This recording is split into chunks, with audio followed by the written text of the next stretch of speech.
We have become the cruelty we claim to fight. Good Friday, April 3rd, 2026. Most Catholic Christians are resting today. I decided not to. My research tools expire on April 25th, and I need to maximize every day I have left. So here I am, thinking out loud on what might be the most fitting day to talk about cruelty, a day that commemorates a man who was publicly shamed, scourged, labeled a criminal, and executed in front of a jeering crowd. Congressman Ekis of Caloocan's 2nd District reached out and suggested this topic. He's one of the few people in the minority bloc of the House who actually talks about things that matter beyond floor-privileged speeches. He wanted to talk about a cruel streak running through our society, visible, loud, and mostly lived out on social media. I had written about this before, back in what I now think of as MCT 1.0. I can't find the original piece, so this is the redo, updated for what's happening right now. There is a cruel streak in how we now treat each other online. Scourging, labeling, judging, the kind of behavior that would embarrass us in person but feels perfectly acceptable behind a screen. Bullying, gossip, defamation, exclusion, pile-ons, all of it dressed up as accountability or righteous anger. Filipinos are so deeply divided by political colors that objectivity has become suspicious. If you don't pick a side, both sides will come for you. Truth has been sacrificed at the altar of partisanship. Ekis is right, and the data is damning. The Philippines is among the most online countries in the world. By October 2025, the Philippines had around 95.8 million social media identities in a country of roughly 115 million people. Filipinos spend an average of 3 hours and 33 minutes daily on social media platforms. Younger users, especially those aged 16 to 24, can spend close to 9 hours a day online. We are not just online, we are submerged. Everything that happens in our politics, our neighborhoods, our families passes through social media first. And social media, by design, rewards the loudest, the angriest, and the most extreme voices. Once you understand that, everything else in this piece makes sense. This is not new, we just forgot how to hide it. My thesis in MCT 1.0 was simple and unsettling. Modern Filipinos are nice on the surface, genuinely warm, hospitable, conflict avoidant. But underneath that, underneath the po and opo, the smiling and the pakikisama, there was a quiet violence that never really went away. A suppressed aggression that had simply learned to wear a polite face. And then 2016 happened. One man with a violent and crass rhetoric walked onto the national stage and something cracked open. Rodrigo Duterte didn't create the cruelty. Filipino psychologists have found that our anger often comes out sideways. Through backstabbing, rumor spreading, silent treatment, relational aggression rather than direct confrontation. The aggression is there. It just hides behind hiya and pakikisama. For a long time, social courtesy and shame culture kept that violence half buried. You swallowed the insult, you joked it away, you ranted in private. Then we elected a president who turned public profanity, rape jokes, and kill threats into normal political language. Outrage became selective. Some people laughed, some people shrugged, some people cheered. And little by little, the invisible fence of hiya, that thing that used to keep us from saying certain things aloud, started to corrode. Scholars who studied Duterte's rise described his appeal as tapping into latent anxieties and long-standing punitive instincts in the population. The key word is latent. The anger was always there. He just activated it and made it feel righteous. The Trump parallel runs along the same track. Commentators in the U.S. have written about a culture of cruelty that flourished under his leadership, a political style built on humiliation, mockery, and open contempt. Trump didn't invent American cruelty either. He removed the social cost of being openly cruel. He made it look like strength. Same pattern, different country. A leader at the top decides shame is optional. The rest of the country adjusts its moral settings downward. That was my suspicion in that old essay, that maybe cruelty is closer to our default setting than we'd like to admit. That the niceness was real but fragile, and it didn't take much to flip it into something darker. Every year online makes it harder to argue with that original instinct. The colors that divide us. The 2022 presidential election cracked something that hasn't healed. Supporters of both Marcos Jr. and Robredo clashed intensely. Broken families, severed friendships, physical confrontations. The polarization was driven partly by disinformation, but also by something older, long-standing grievances with how democracy has worked or failed for different classes and communities. Pink, red, and green became more than colors. They became identity markers, codes that triggered immediate recognition and emotional reaction. To wear the wrong color or hold the wrong opinion was enough to make you an enemy. That tribal logic didn't end after the elections. The 2025 midterms were basically a referendum on the Marcos Duterte split, with coordinated disinformation operations keeping tensions high across platforms. Researchers who tracked X after key events found that a significant portion of accounts jumping into political conversations were fake or newly activated. That's not organic debate, that's a machine running cruelty at scale. Kuyog, ekis culture, and the mob we became. We have a word for this. Kuyog, collective antagonism, mobbing someone, piling on.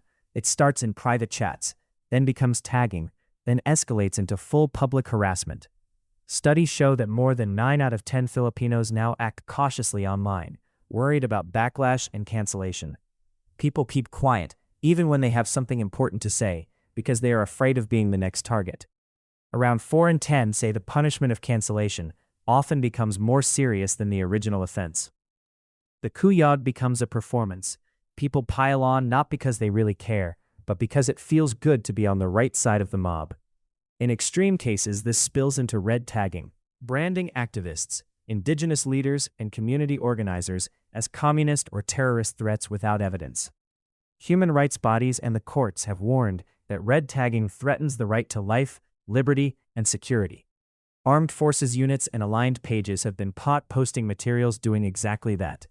Words aren't just words anymore. Words can be weapons stopped being a metaphor a long time ago. How the machine works against us.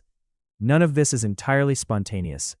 Researchers who study dehumanization online describe a consistent pattern across countries. First, threat. People feel another group is a danger to their identity or way of life. Second, distortion. Information that doesn't fit the fear gets dismissed or mocked.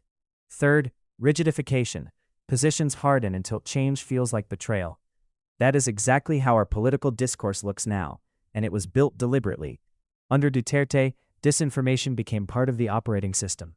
Troll armies, fake pages, coordinated narratives. The Marcos Duterte tandem then used that same infrastructure in 2022 to drown out critics and frame their victory as inevitable. Now, with that alliance fractured, the same digital weapons are aimed at each other. Marcos versus Duterte factions, both claiming to represent the people, both using identical tactics, both generating heat that ordinary Filipinos absorb and carry into their own timelines. This is the disinformation paradox. A political class that rose on manufactured rage now claims to be fighting it. And in the middle of that contradiction, millions of ordinary users become the raw material. Their emotions, their loyalties, their outrage, harvested like a crop. What it is doing to our children. It's not just adults. In PISA assessments, the Philippines has consistently ranked among the worst in the world on bullying. Roughly 1 in 3 Filipino students reports being bullied regularly, far above global averages. Local DepEd data shows thousands of bullying cases in NCR alone in a single school year, with numbers rising instead of falling. The government has noticed, task forces formed, committees convened, strong words issued, but kids don't learn cruelty from policy briefs. They learn it from what they see every day, when they watch their titos and titas mocking political opponents as bobo or bayaran, when they grow up hearing leaders casually joke about killing and rape without consequence, when the adults around them treat Kuyog as normal. That becomes the template for how power works. Research on Filipino adolescence and cyberbullying shows something grim.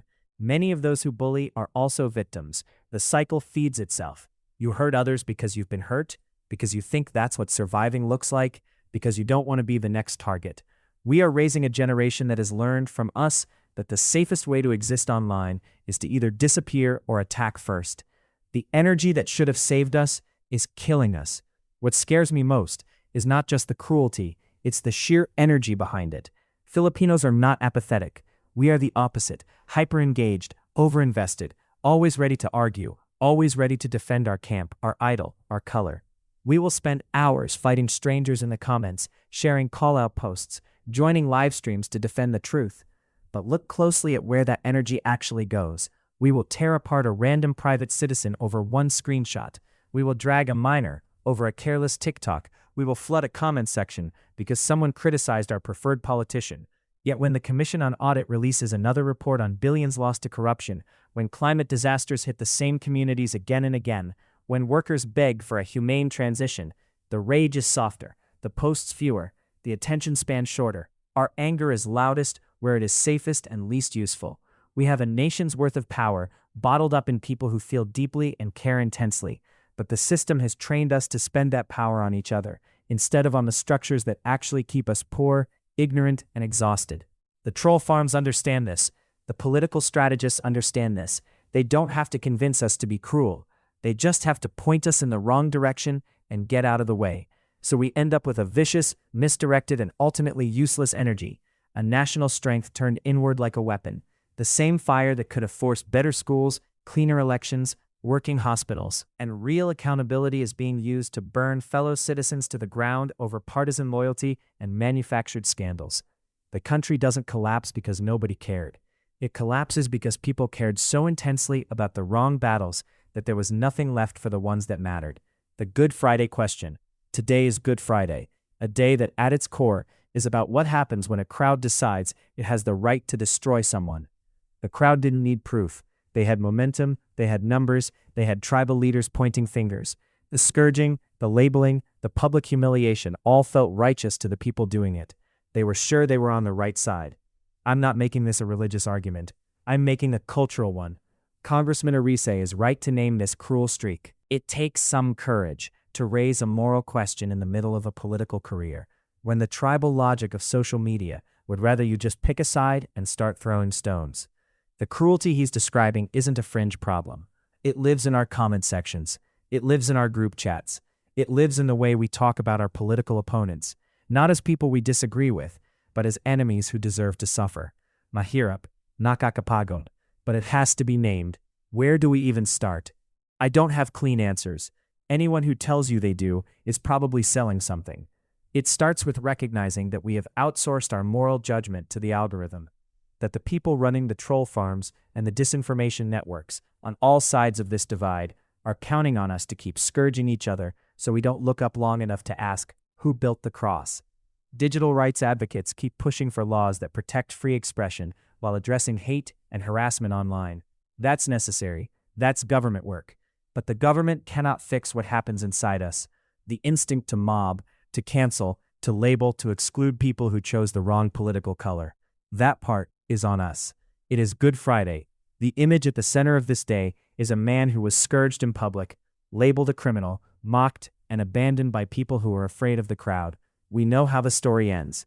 The question is whether we're willing to look at our timelines today and ask, which role are we playing?